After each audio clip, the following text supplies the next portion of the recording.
If your concealer always look cakey, patchy, or just doesn't blend right, you are probably applying it the wrong way. Let me show you how to do it like a pro.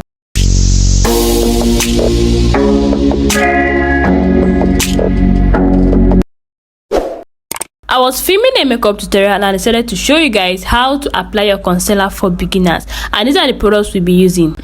A concealer that is 2 shades lighter than your skin color, and the lightest concealer, a setting powder, and a beauty blender. Concealer helps brighten up your face. That's why it's applied on the high point of your face, on the forehead, under the eyes, on the bridge of your nose, on your cupid bow, and your jawline. First, I'll go in with the lightest shade. It's okay if you don't have the lightest shade, you can just go in with your concealer 2 shades lighter than your skin color, and I'm using the Adventure Makeup in color 1 beige. Then I'm going in with my shade of concealer, Adventure Makeup in color 3 Karashi. I'm just extending it to my under eye to give that eye lift. That's the trending way of applying your concealer now, to give that natural eye lift. And when going for a concealer, go for a concealer that is lightweight and doesn't cake even when applying it. Another tip, you should go for a full coverage concealer because it makes life easier for you. It covers dark circles and spots properly without you stressing too much or layering plenty product. It also saves time. One good application and you are almost done. But please don't overdo it. Even if it's full coverage, just small is enough so your face doesn't start looking heavy or cakey. Every product I use in this video is tested and trusted, so you should actually go for it if you're a beginner. I also like to apply a little bit of concealer on the side of my face, especially around my cheek area, to give that lifted, snatched look. I applied a little bit of concealer on my mixing plate, then I go in with my damp beauty blender. On the video I showed you guys how to apply your foundation, I told you guys the easiest way to make your beauty blender wet if you're not close to water. Then I take a little bit from my mixing plate before going into my concealer. Why? Because you don't want to be taking out the concealer on your face, rather you are blending it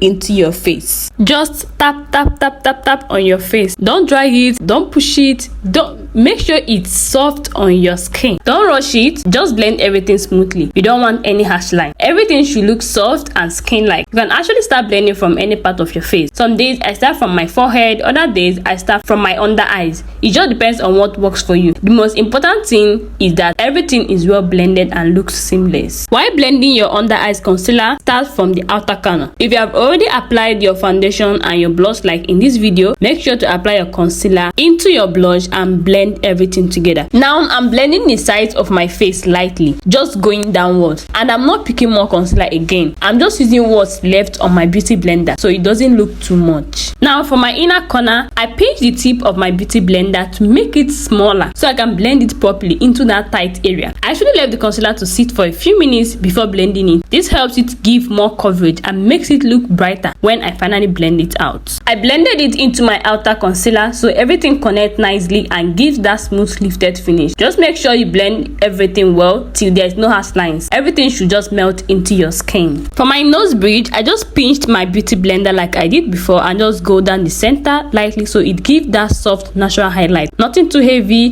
Then I blend my forehead so everything connects and looks smooth. This part just helps brighten the center of your face and gives that lifted look. Just make sure everything is well blended, no harsh lines, everything should be smooth and natural. Go all over your face again to make sure there is no single harsh lines. If there is, make sure to blend it out. And this is how my face is looking like after the whole step. Flawless, not cakey, not patchy, and natural. We are going in with our setting powder from Ava Cosmetics. This is translucent setting powder, and the best way to apply is to make sure you tap off the excesses. Using a triangular puff, take a little bit from your setting powder cup, then tap off the excesses on your hand, or you just blow up the excess powder, and that's it. Very simple before going into your face. Now I'm setting my face with setting powder so it doesn't move throughout the day. Apply it on the areas you apply the concealer, the areas that usually get oily or crease. Press the powder into your skin, don't rub it. Gently press it in so it locks everything in place without disturbing the concealer underneath. Just a light layer is enough. You don't want to pack it on. This step helps everything stay smooth and keep that bright, clean finish all day. I always take my time here so it looks smooth and not patchy. Just try to maintain the same direction you used when applying your concealer and when setting your face. It helps everything stay in place and keeps that lifted look you created. Be light-handed while setting the sides of your face so you don't leave a huge line there. I applied on my nose. Now my face looks whole and seamless. The main thing is apply lightly, blend properly, and set it well. Once you get it right, it's really simple.